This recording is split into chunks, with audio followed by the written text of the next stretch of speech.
اس لیے اللہ نے ڈارون تو کم بخت کہہ گیا کہ پہلا انسان بندر تھا. نا نا نا نا, ہم بندروں کی اولاد نہیں ہے میرے بھائی.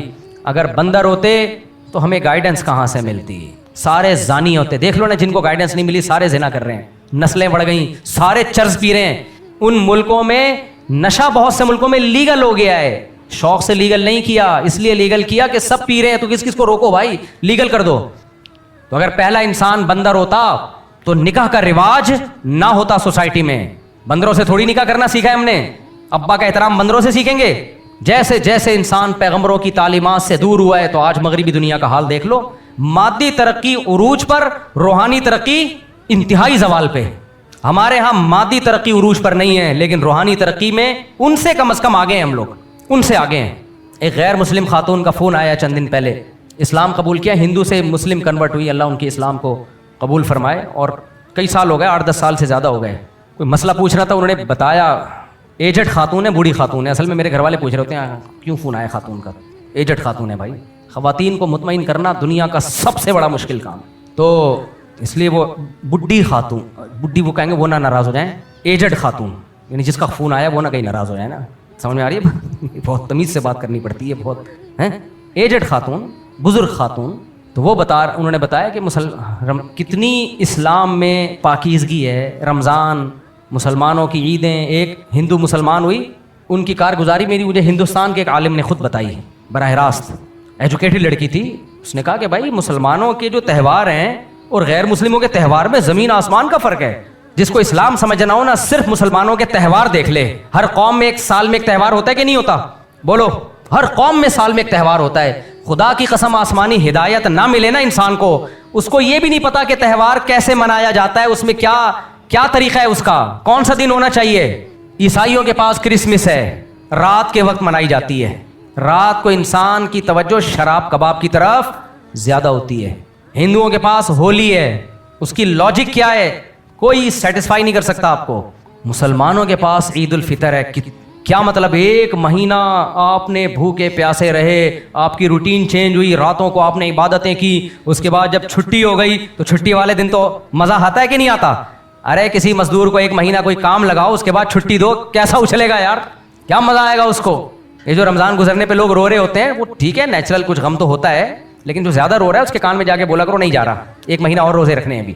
کیا کہہ رہے, وہ بولے گا بھائی میں مذاق کر رہا تھا یار, کیا کر رہے ہو, پورا مہینہ ناشتہ نہیں کیا, دوپہر کا کیسے تھکے تھکے ہوتے ہیں نا رمضان میں, ایسے بورنگ سے دن کے وقت میں. بھائی دماغ ہمارا ایکٹیو ہی نہیں ہوتا جب تک پیٹ میں کوئی نوالا نہ اترے.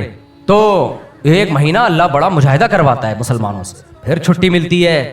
مسلمانوں میں اسکاف ہے, بچیوں میں قرآن کی تلاوت ہے, تہجد ہے, دعائیں ہیں, روزے ہیں, حج ہے, عمرہ ہے, تراویح ہے, زکوٰۃ ہے, صدقہ ہے, خیرات ہے, ماں باپ کے اس کی خدمت ہے, بہن بھائیوں کو جوڑ کے چلنا ہے, رشتہ جوڑنا ہے, خرچ کرنا ہے, مانگنا نہیں ہے, وضو ہے, طہارت ہے.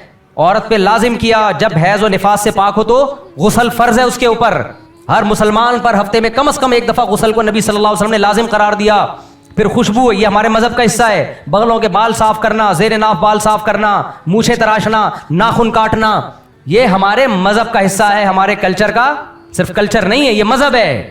کوئی دنیا میں مذہب لے کر آؤ بھائی, کوئی لے کر آؤ اسلام کے جوڑ کا, اسلام کے ٹکر کا, قریب بھی نہیں پھٹکے گا بھائی, قریب بھی نہیں پھٹکے گا اسلام کے. اس لیے جو غیر مسلم اسلام قبول کرتے ہیں, جب وہ اسلام کا حسن دیکھتے ہیں, مسلمانوں میں جو صحیح لوگ ہیں, جو اسلام کو فالو کرنے والے لوگ ہیں, ان میں رہتے ہیں, تو ان کو اندازہ ہوتا ہے کہ ہم کس گمراہی میں تھے, کس ضلالت میں ہم پڑے ہوئے تھے. تو اس لیے اللہ نے پہلے انسان کو کیا بنایا, پیغمبر. 1 سیکنڈ بھی یہ دنیا انسانوں میں پیغمبروں کی تعلیمات کے بغیر نہیں رہی ہے. تو میرے بھائی, جب پہلے انسان کو پیغمبر اس لیے بنا دیا گیا تاکہ پیغمبر کی تعلیمات کے بغیر 1 سیکنڈ بھی دنیا میں یہ نہ گزارے, تو میں اور آپ کون ہوتے ہیں جو پیغمبروں کی تعلیمات کے محتاج نہیں سمجھتے اپنے آپ کو, اور ہم اور آپ کہتے ہیں میں جیسی چاہوں گا زندگی گزاروں گا. تبلیغ میں ایک بات سکھائی جاتی ہے, اللہ کے احکام کو نبی کے طریقے پہ پورا کرنا ہے. آرڈر اللہ کا ہوگا, بتانے والا کون ہوگا, پیغمبر صلی اللہ علیہ وسلم. تو اس لیے میرے بھائی ہر وقت اپنے دماغ میں اس کو مسلط کر دو, نبی کا طریقہ کیا تھا, نبی سے اس کی پرمیشن ہے یا نہیں ہے, نبی نے اس کو حلال کیا ہے, حرام کیا ہے, نبی نے جائز قرار دیا, ناجائز قرار دیا.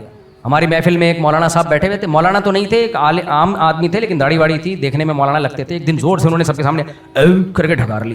میں نے کہا یار نبی صلی اللہ علیہ وسلم نے اس کو ناپسند کیا ہے. ان پہ جو ہی نہیں رہے گی, دوبارہ کر کے دوبارہ ٹکار لے رہے. مجھے بڑا برا لگا. میں نے کہا یار پہلی دفعہ تو لے لی, چلو ٹھیک ہے, میں حدیث نہ سناتا, خود نصیحت کر دیتا, آپ دوبارہ میرا منہ چھڑانے کے لیے کر لیتے. یہ بہت بڑا جرم ہے جب آپ کے سامنے ایک پیغمبر کی بات بتائی جا رہی ہے اور آپ دوبارہ اس کو, اس سے تو ایمان سلب ہونے کا خطرہ ہے. آپ کوئی ویلیو نہیں دے رہے اس بات کو. نبی صلی اللہ علیہ وسلم نے راستے میں گندگی سے منع کیا.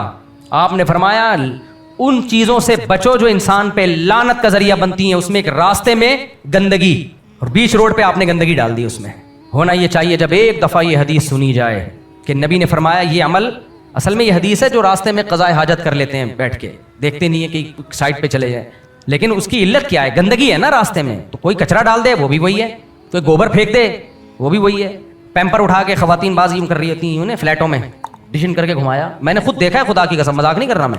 اٹھایا گر گیا. تو مسلمان کے لیے نبی کا ایک قول کافی ہو جانا چاہیے کہ جو راستے میں گندگی ڈالے اس پر اللہ کی لعنت ہوتی ہے. اس کے بعد بھی وہ یہ کام کرے, اس کا مطلب بھائی اس کا بڑا جگر ہے, یہ خدا سے لڑ رہا ہے. امام مالک نے تو صرف اتنا کہہ دیا تھا کہ نبی کو کدو پسند تھے. ایک شخص نے کہہ دیا مجھے پسند نہیں ہے. کدو کا پسند ہونا ضروری نہیں ہے, ہر شخص کی اپنی ایک طبیعت ہوتی ہے. ضروری نہیں کہ نبی کو کدو کھانے میں پسند ہو تو آپ کو بھی پسند ہو. اگر آپ جنرلی کسی کو کہتے ہیں مجھے لوکی پسند نہیں ہے, کوئی گناہ نہیں ہے. لیکن جب یہ بتایا جا رہا ہو نبی کو پسند ہے, آپ فوراً کہ مجھے پسند نہیں ہے, اس کا مطلب میسج کیا جائے گا کہ نبی کو جو پسند تھے معاذ اللہ غلط پسند تھے. تو یہ میسج جائے گا نا, اس وقت بولنے کی کیا ضرورت ہے آپ کو؟ یہ بہت بڑی بدتمیزی کی بات ہے. تو اس لیے میرے بھائی ان کل الا کذب الرسل فحق عقاب. قرآن کہتا ہے کہ جتنی قوموں کو ہم نے ہلاک کیا انہوں نے ایک ہی جرم تھا, ہمارے نمائندوں کو, ہمارے پیغمبروں کو جھٹلایا, ہلکا لیا انہوں نے ہمارے پیغمبروں کو. تو تبلیغ والے کہتے ہیں نا اللہ کے حکام نبی کے طریقے پر, یہ بات مجھے اور آپ کو بہت ہلکی لگتی ہے. ہم کہتے ہیں ان کا تو کام ہی یہی ہے. دیکھو کوئی ڈاکٹر آپ کے گھر میں آ جائے, دیکھو آپ یہ نسخہ استعمال, آپ کو پتا ہو ریلائبل ڈاکٹر ہے, سمجھدار ڈاکٹر ہے, آپ اس کی بات سنیں گے. بھائی یہ شوگر کا ایک نسخہ آ گیا آپ کے گھر میں, کوئی شوگر پیشنٹ تو نہیں, آپ کہیں گے یار فوراً دیں, فوراً بتائیں کیا ہے. کوئی کمپنی کی پروڈکٹ بیچنے کے لیے آ جائے, فوراً سنیں گے. لیکن میرے بھائی جب یہ کہا جاتا ہے اللہ کے حکام نبی کے طریقے پہ پورا کرنا یہ ہماری ذمہ داری ہے, اس بات کو ہم سب سے ہلکا لیتے ہیں. یہ آج میزان میں, ہمارے میزان میں سب سے ہلکی ہے. کل جب میدان حشر قائم ہوگا ہمیں یہ جملہ سب سے بھاری لگے گا کہ اللہ کی نظر میں یہ سب سے بھاری بات ہے. صحت ٹھیک نہیں ہے, مر جاؤ گے نا, تو ویسے نہیں مرو گے کیا ہے بھائی؟ صحت مند لوگ نہیں مرتے. کتنے لوگ صحت کے نسخے بتاتے بتاتے چلے جاتے ہیں دنیا سے, کیا خیال ہے ایسے؟ جم میں مرتے ہیں, جہاں زندگی لمبی کرنے گئے تھے وہیں ایکسرسائز کے دوران مر جاتے ہیں. کتنے ہیں دل کے آپریشن کے لیے گئے, اچھے بھلے, میں جانتا ہوں اچھے بھلے تھے, فٹ فاٹ, کچھ بھی نہیں تھا. ڈاکٹر نے کہا بھائی کوئی بلاکیج ہے, آپریشن کروا لیں تو اچھی بات ہے, ہمیشہ کے لیے مسئلہ حل ہو جائے گا. انہوں نے کہا چلو ٹھیک ہے, بے ہوش کیا, ڈاکٹر صاحب نے کاٹ پیٹ کے جوڑا, واپس ہی نہیں آئے, ہوش میں ہی نہیں آئے. اچھا والا بھائی ہارٹ اٹیک سے مر جاتا تھوڑے 5-6 سال بعد مرتا نا. میں نہیں کہہ رہا کوئی ڈاکٹر کی غلطی ہے, بس ہو گیا. موت تو خود انسان کو تلاش کرتی ہے بھائی. کراچی میں تو موت کہتی ہے کون سا والا گٹر ہے تیرے لیے, چرسی کو کہتی ہے یہ والا گٹر کا ڈھکن چوری کر کیونکہ میں نے فلاں کو اس میں گرا کے مارنا ہے. چرسی خود نہیں مرتے, حالانکہ چرسی تو جلدی مرنا چاہیے, چرس پی رہا ہے, لیکن جس گٹر کے ڈھکن کو بیچ کے انہوں نے چرس خریدی, اپنی موت کا سامان کیا, تو سامان تو اپنی موت کا کیا, مر اس میں وہ رہا ہے جو چرس نہیں پیتا. موت کے کھیل بڑے عجیب ہیں میرے بھائی. اس لیے صحت کے سارے ٹوٹکے استعمال کرو لیکن ہر وقت ریڈی رہو. مارکیٹ سے کوئی کسی بھی وقت دنیا سے جا سکتا ہے. میں اکثر اس پہ ایک واقعہ سناتا ہوں, بس بیان ختم کرتا ہوں. یہ گھڑی کا ٹائم صحیح ہے یہ والا ہے؟ اچھا مجھے کسی نے بتایا 10 منٹ آگے. ہمارے ایک دوست بڑے زبردست صحت مند, نیک بھی, پرہیزگار بھی, مالدار بھی, جوان بھی, چھوٹے بچے بھی, نئی شادی ان کی, ایکسیڈنٹ سے مر گئے. مجھے بڑی حیرانگی ہوئی, یار ان کی موت میں کیا حکمت ہو سکتی ہے, اتنے اچھے انسان کو اللہ نے کیوں مار دیا؟ پھر میرے ذہن میں یہ آیا کہ اللہ نے یہ میسج دیا ہے کوئی بھی کسی بھی ٹائم پہ مر سکتا ہے. تم سمجھ رہے ہو کسی کی زندگی بہت ضروری ہے, سمجھتے رہو. کسی بھی ٹائم پہ کسی کو میں موت دے سکتا ہوں, تو اس کسی میں جیسے وہ تھے میں اور آپ بھی ہو سکتے ہیں. تو اس لیے میرے بھائی مادی چیزوں کو بھی فوکس کرو, لیکن سپیریئر کیا ہے؟ روحانیت. زنا سے بچنا ہے, شراب سے بچنا ہے, نماز پابندی سے پڑھنی ہے, والدین کا احترام کرنا ہے, سود سے بچنا ہے, علماء سے تجارت کے مسائل سیکھ کے تجارت کرنی ہے. آن لائن ٹریڈنگ کی بہت سارے آج کل جو قسمیں حرام ناجائز سوسائٹی میں آ گئی ہیں, لوگ حلال و حرام کی پرواہ کیے بغیر بس پیسہ کماؤ پیسہ کماؤ. اسی طرح میرے بھائی نظر کی حفاظت, یہ ساری چیزیں ان سے بچنا ہے, یہ ہماری روحانی ذمہ داری ہے. اور اسی بیس پہ اللہ نے انسان کو فضیلت دی. اللہ تعالی ہمیں سمجھنے کی, عمل کی توفیق عطا فرمائے. بسم اللہ الرحمن الرحیم. موبائل میں تصویر لینا کیسا ہے؟ جائز ہے، ناجائز ہے، حرام ہے یا عکس ہے تصویر؟ نہیں، کئی دفعہ جواب دے چکا ہوں۔ موبائل کی جو تصویر ہے جس کو ڈیجیٹل تصویر کہا جاتا ہے، چاہے موبائل کی ہو چاہے اسکرین پہ ہو جو LED وغیرہ، یہ ہماری رائے میں تصویر میں داخل نہیں ہے، یعنی اس تصویر میں جو حرام ہے۔ اس پہ دارالعلوم کرنگی میں بہت لمبی بحث ہوئی تھی، 2 مہینے مجلس چلی تھی، جس میں فقیر کو بھی احقر کو بھی شرکت کا موقع ملا تھا۔ تو حضرت مفتی رفیع عثمانی صاحب، حضرت مفتی تقی عثمانی صاحب، مفتی رفیع عثمانی صاحب کو تو بہت جزم کے ساتھ اس پر اطمینان تھا کہ تصویر کی جو حرمت ہے یہ توقیفی ہے۔ توقیفی کا مطلب جو تصویر حرام ہے وہی اس کو حرام کہا جائے گا، یہ عقلی نہیں ہے۔ اور جو تصویر حرام ہے اس کے لیے بنیادی شرط ہے کہ قرار ہو اس کو۔ یہ جو ڈیجٹ فارم میں تصویر ہوتی ہے اس کو قرار نہیں ہوتا۔ جیسے آپ نے تار کھینچی تو غائب، ایک بمبارمنٹ ہوتی ہے نا باقاعدہ، تو قرار نہیں ہے اس کو۔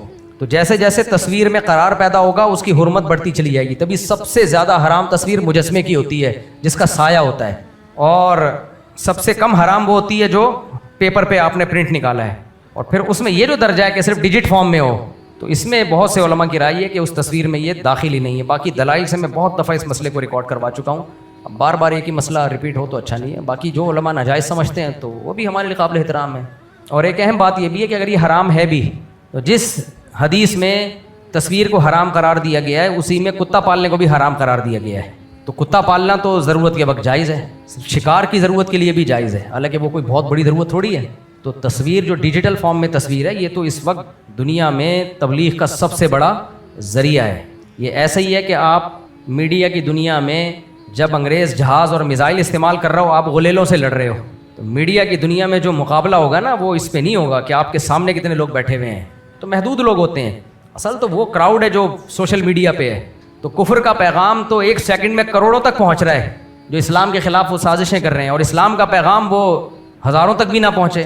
تو یہ شریعت کیسے اس بات کو مان لیتی ہے؟ جو اسلام قیامت تک کے لیے آیا ہے وہ کیسے اس کو برداشت کر لے گا کہ آپ وہ ذرائع استعمال نہ کریں جو اتنے افیکٹو ہوں کہ 1 سیکنڈ میں ان کی دعوت دنیا تک پھیل رہی ہو، اور نبی کی بات جو ہے اسلام کی بات وہ اس کے لیے آپ جدید ذرائع استعمال نہ کریں؟ بالکل ایسے ہی جیسے عیسائی مشنریاں تبلیغ کے لیے جہاز میں جا رہی ہیں اور ہم گدھے پہ بیٹھ کے جائیں، ہماری تو 4-5 نسلیں راستے میں ہی انتقال کر جائیں گی، پتہ نہیں کون سی نسل پہنچے گی۔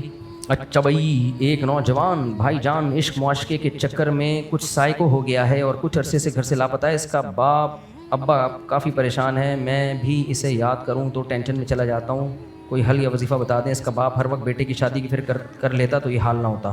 دیندار ابا ہیں، اس پر بھی بیان داغ دیں کہہ رہے ہیں، کئی بار بیان داغ چکا ہوں۔ اچھا، یہ جو عشق معاشقہ یہ اپنی حماقتوں سے ہوتا ہے، نظر کی حفاظت نہیں ہوتی۔ اسلام نے نظر کی حفاظت کا حکم دیا۔ تاڑ میں لگے رہتے ہیں ہر وقت، کسی لڑکی کو دیکھتے رہتے ہیں، مسلسل باتیں کرتے رہیں گے اس سے، ایک دم سے کبھی بھی عشق نہیں ہوتا کہ پہلی نظر پڑی اور عاشق ہو گئے، کبھی بھی ایسا نہیں ہوتا۔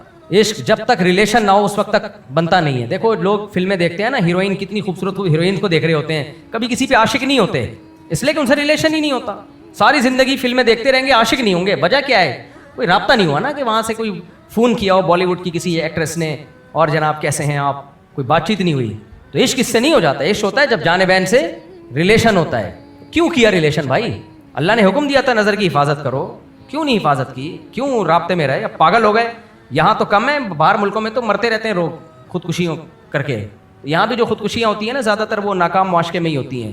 تو اپنی زندگی کو تباہ و برباد مت کرو، نظر کی حفاظت کرو، اور ماں باپ کو چاہیے بچے کی جلدی شادی کر دیں تاکہ ٹھکانے لگ جائے اور یہ معاشقے کے چکر ہی پیدا نہ ہو۔ میں نے آپ کے بیانات سن کر مجبوری میں چھپ کر شادی کی بات پکی کر لی تھی، لیکن کچھ ابا کے غصے، ناراضی اور والدین کی عزت کی خاطر میں نکاح کرنے میں کنفیوز رہا اور منع کر دیا، لیکن ابھی تک بڑے بھائی کی بات پکی نہیں ہوئی۔ اب مزید 7-8 سال ضائع ہو گئے، کر لو شادی، بڑے بھائی کے چکر میں چھوٹے بھائی کی نہیں، تو پاگل بنا ہے۔ اپنے خرچے پہ جو کر رہا ہو تو ابا کو بتا دو، ابا کر دیں ٹھیک ہے، نہیں تو کر لو۔ پھر ابا بولیں کیوں کی؟ تو بولے میں تو کہہ رہا تھا آپ کر دو، آپ نے نہیں کی، تو پھر مجھے تو بھوک لگ رہی تھی۔ بھائی آپ امی سے کھانا مانگتے ہیں، امی پراٹھا دے دو، بھوک لگ رہی ہے، امی دے دیں اچھی بات ہے، نہیں دیں 1 گھنٹہ ہو گیا 2 گھنٹے تو آپ ہوٹل سے منگوا کے کھا لو۔ پھر امی کہ کیوں منگوایا؟ بھائی میں تو 2 گھنٹے سے بول رہا ہوں، 3 گھنٹے سے بول رہا ہوں، بھائی میں تو یہی کرتا ہوں، گھر والوں کو بولتا ہوں پراٹھا، گھر والے دے دیں عزت کے ساتھ تو کھا لیتے ہیں، نہیں ہو تو بھائی فون کیا یار جا دیسی گھی لے جا، ہوٹل والے سے بولے اس کو پراٹھا بنا کے دے، تو کھا لیتے ہیں، کیونکہ اس میں ٹائم پہ کھانا کھا لیا تو پھر آگے لنچ بھی ٹائم پہ ہوگا، ڈنر بھی ٹائم پہ ہوگا۔ صبح کا ناشتہ ہی 3 گھنٹے لیٹ ہو رہا ہے تو ساری روٹین کیا ہو گئی؟ برباد ہو گئی۔ جس آدمی نے کوئی کام کرنا ہوتا ہے وہ تو روٹین کا پابند ہوتا ہے نا، روٹین سے پروٹین مل جائے ٹھیک ہے، اس پروٹین کا کیا کرنا جو روٹین کے بغیر ہو۔ تو پراٹھے میں پروٹین نہیں ہوتے، ویسے ایک بات ہے انڈے میں ہوتے ہیں جو پراٹھے کے ساتھ آپ کھاتے ہو۔